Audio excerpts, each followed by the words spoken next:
Thank you. And today you continue to provide support to one another, to network, provide business opportunities, and your presence in 80 countries and 5 continents has helped women throughout the world. Your advocacy and lobbying within the United Nations has positively impacted your members and women everywhere. And as a member of Congress, I know the very tremendously important impact that you have in passing legislation in our country and around the world. And I must tell you that I have spoken directly with both Senator Kerry and President Obama, and they have confirmed to me that they will ratify CEDAW, the Convention to End All Forms of Discrimination Against Women. It is the only international treaty guaranteeing women's rights and preventing gender discrimination. And 185 countries have ratified CEDAW. Believe me, 185 countries cannot be wrong. We are in there keeping company with Somalia, Sudan, Iran, Qatar, and we are alone among Western progressive nations who have not ratified it, and it is long past due. Let's get it done this year. Let's make it the top of both of our priorities to make sure it passes through Congress and out to be ratified.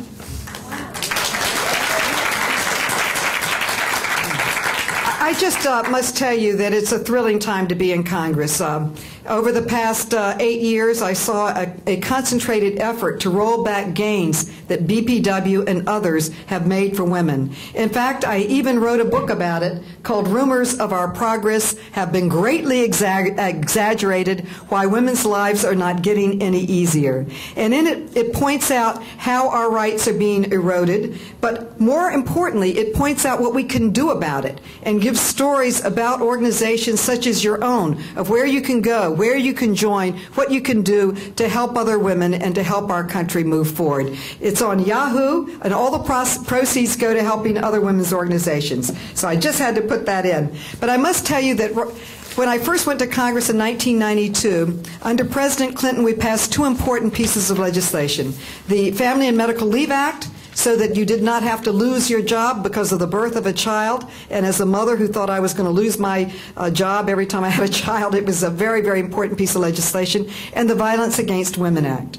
But since 1994, no important piece of legislation to advance the rights of women has passed the United States Congress until this administration passed the Lilly Ledbetter Act. She was a speaker at your national conference. I was there with her.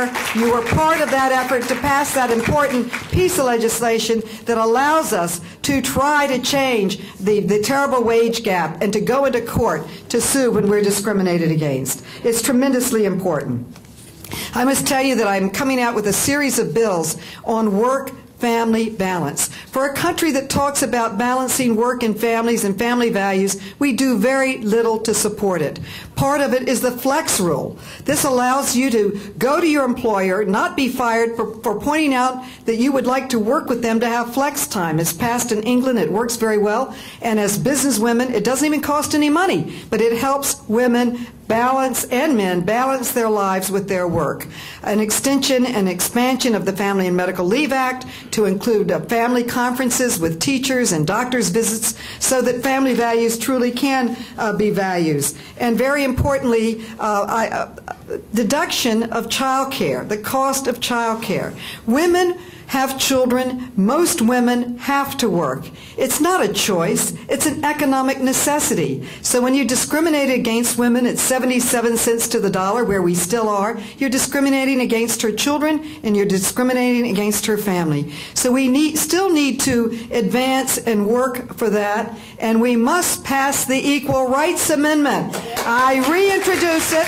What is so frightening about saying that women and men should not be discriminated against because of their sex? And after my many years in Congress, I am more convinced that we need to fight for rights and get it in the Constitution. Legislation can be rolled back. Programs can be abolished. But if those rights are in the Constitution, then they are solid and they are there. And I have spent so much of my time in Congress, I feel like I'm the little Dutch girl running and putting a finger here to stop the dike from falling and trying to keep preserving this and preserving that. And if we had those fundamental rights in place, then we would be able to go forward in a stronger way. And your organization was one of the first to back the ERA, and it has continued to be a legislative priority. You understand that it is very much tied to pay, to business, to equality, and to a better life for women. So I thank you for that.